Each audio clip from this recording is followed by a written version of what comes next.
ආයිබෝවන් travel හැක්සිත් ගැසී අපි මේ වෙලාවේ ඉන්නේ චීනයේ ෂැන්හයි වල. ඉතින් චීනයේ ෂැන්හයි වල ඉඳලා අපි තීරණය කළා ඔයගොල්ලන්ට විශේෂ වෙන යමක් ප්‍රකාශ කරන්න. ඒ තමයි ගුවන් තොටුපළකට ආවට පස්සේ ඔබට නිරන්තරයෙන් අහන්න ලැබෙන announcement මොනවාද කියන එකත් අපි දැනගන්න ඕනි. ඉතින් බොහෝ දෙනෙක් තමන්ගේ ඇස් දෙක තමන්ගේ අවධානය දෙන්නේ එහෙන් බලලා තීන්දුව ගන්න ඩිරෙක්ෂන් වලට යන්න විතරයි. නමුත් ගුවන් තොටුපළක මුළු පළාතම දෙදරන්න ඒගොල්ලෝ ලබා දෙන announcement එකත් අපිට ඉතා වැදගත්. සමහර වෙලාවට ඔබ කටුනායක ජාත්‍යන්තර ගුවන් තොටුපළේ ඉන්නකොට දැකලා ඇති announcement දෙනවා මොනා කියලාද? UL 434 දරන ගුවන් යානය බැංකොක් නුවර සිට පැමිණ ඇත.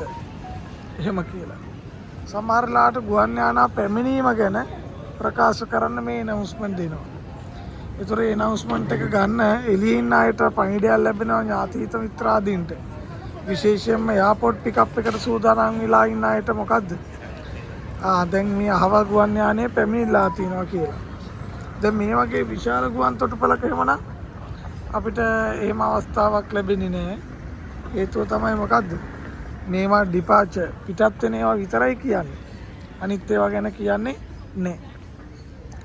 ඉතින් විශේෂයෙන්ම මොනවාද?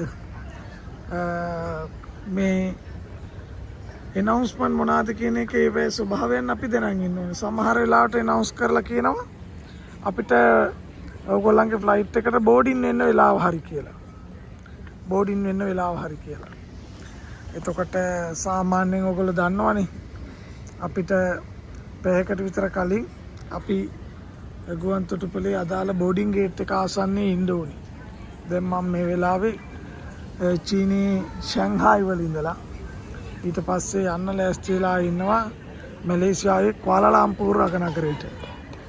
මගේ බෝඩින් අංකය තමයි 30. ඔබට පේනවා නම් බෝඩින් අංකය 30 මෙන්න මෙතන. මෙතනින් තමයි මම දැන් ෆ්ලයිට් එකට නගින්නේ. එතකොට මම ෆ්ලයිට් එකට නගින්න හදනකොට ඒගොල්ලෝ සාමාන්‍ය විනාඩි 40කට විතර කලින් announce කරලා කියනවා බෝඩින් ගේට් ඕපන් කළා කියලා. එතකොට අහල පහල ඉන්න අයට වටපිටාවේ ඉන්න අයට පණිවිඩයක් ලැබෙනවා. දැන් බෝඩින් ගේට් ඕපන් කරලා තියෙන්නේ. ඒ නිසා මොනවාද? අපි දැන් බෝඩින් ගේට් එකට ගිහිල්ලා අපි දැන් ගුවන් යානයට ඇතුල් වෙන්න සූදානම් වෙන්න ඕනේ කියලා. ඒතර අපි බොහෝ වෙලාවට කරන්නේ අර තිරේ දාලා තියෙන බෝඩින් ගේට් ඕපන් එහෙම නැත්නම් ෆයිනල් කෝල් ගේට් ක්ලෝස් කියන ඒවා එහෙම බලන එක විතරයි. ඒක වැරද්දක් විදේශ රටකට සංචාරය කරන්න යනකොට. අපි සාමාන්‍යයෙන් මොනා කරන්න ඕනද? විශේෂයෙන්ම අවධානය යොමු කරන්නට ඕනි මේ කියන කටහඬ ගැන. ඒක තමයි අද අපි මේ වැඩසටහනේදී ඔබට කියන්න සූදානම් කළේ. ඉතින් සමහරලාට පැසෙන්ජර්ස්ලාගේ නම් අඩ ගහනවා.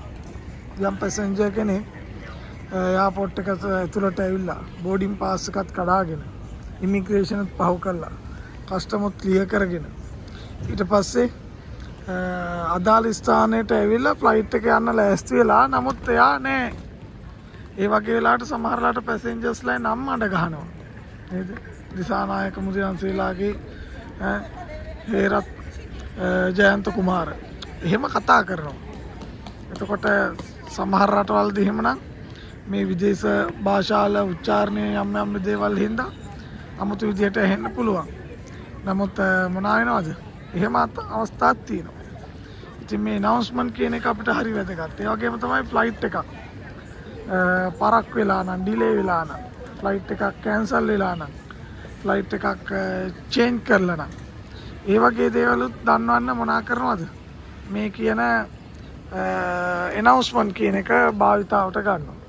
ඒ නිසා අපි ඒකත් දන්න ඕනේ. දැන් අපි කියනකොටම මොනවා වෙලාද? පොඩි announcement එකක් බෑග්ග්‍රවුන්ඩ් එකේ යනවා. මම හිතන්නේ ඔබට ඇහෙන්නේ නැහැ ඒක. අපි යන ෆ්ලයිට් එක සූදානම් කියලා තමයි බෝඩින් ගේට් එක සූදානම් කියලා තමයි එකෙන් කියන්නේ. එහෙනම් ට්‍රැවල් හැක්ස් විත් ජැසි තවත් වැඩසටහනක් එක්ක හම්බෙමු.